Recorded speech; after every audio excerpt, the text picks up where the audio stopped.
Assalamualaikum warahmatullahi wabarakatuh. Nepangkeun nami abdi Rani Fadilatunisa ti 1043. Dia abdi rek ngadongeng tentang sasakala Gunung Gajah.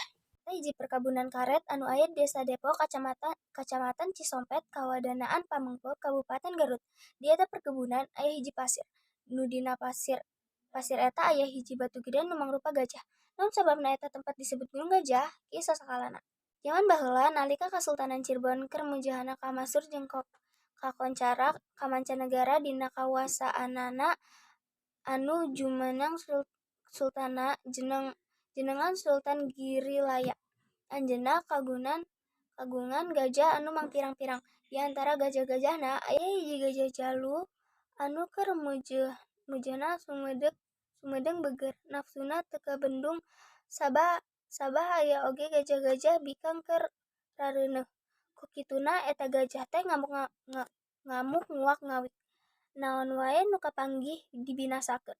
Dina hiji wengi anjeunna ngimpen kasumpingan aki-aki nu jenggotna panjang pisan sarta didaster jeung dijubah bodas. Sultan ngahuleung heula ngemutan impenan jeung nasehat eta. Salajengna anjeunna musyawarah sareng para panasehatna. Saparantos putus musyawarah, teras ngintungkeun utusan milari anu jenengan Srikawali eta. Teu kacatur di jalana jeung sabaraha leulana kacaritakeun utusan geus datang deui ka Cirebon bari ngiringkeun istri nu katembong alim pisan. Terus ngaheudeus ka Kanjeng Si Sultan. Salajengna Sultan tea marios ka Srikawali sanggem henteuna naklukkeun gajah. Srikawali nyanggupan kana nu dikapalai ku Sultan tea. Isukna wanci hanet moyan Srikawali diiring ku gegeden ka tempat nu disebut Pangajahan. Nyaeta tempat neundeun gajah-gajah piaraan Sultan. Gegeden mah taya nu wanieun ngadeukeutkeun ka Pangajahan teh. Sabab sieun diam ku gajah edan tea. Ari Srikawali sorangan nu wanian teh. Ari guruduk teh gajah jalu lumpat bari sorana nyengek tarik pisan ngudak jelema nu wani-wani ngulampreng ka tempat si gajah edan tea. Barang geus deukeut gajah, Srikawali ngebutkeun karembrang sutra wilisna nu dilanggo ku anjeunna.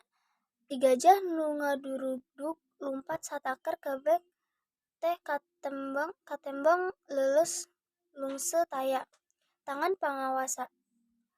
Terus ku Srikawali tungtung tulalena ditalian ku karembrong tea sarta ditungtun. Ari gajah jadi pohara lindekna nurut dibawa ka mana-mana oge. Atuh nu lalajo keur wae surak mani ambal-ambalan bakating ku saruka bungahna. Srikawali diiring ka karaton bari nungtung gajah.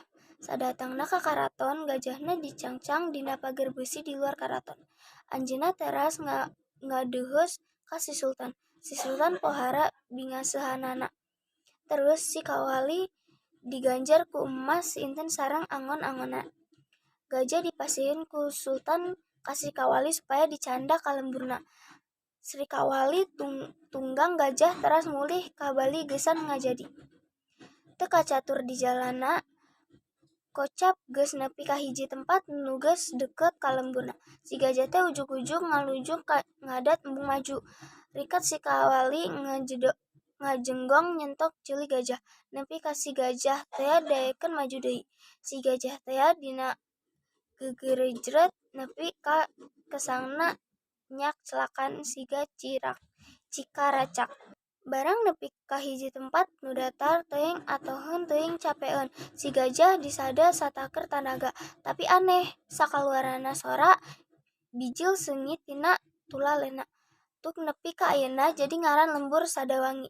Gajah tea dibawa ka hiji pasir teu jauh ti Sadawangi. Terus wae diborogol ku karembrongna da bisi ngamuk deui. Lila-lila robah jadi batu nu mangrupa gajah dikarut ku aroi kasungna tung nepi kiwari disebut batu gajah sarta pasirna nelaa Gunung Gajah. Sakitu heula dongeng abdi. Wassalamualaikum warahmatullahi wabarakatuh.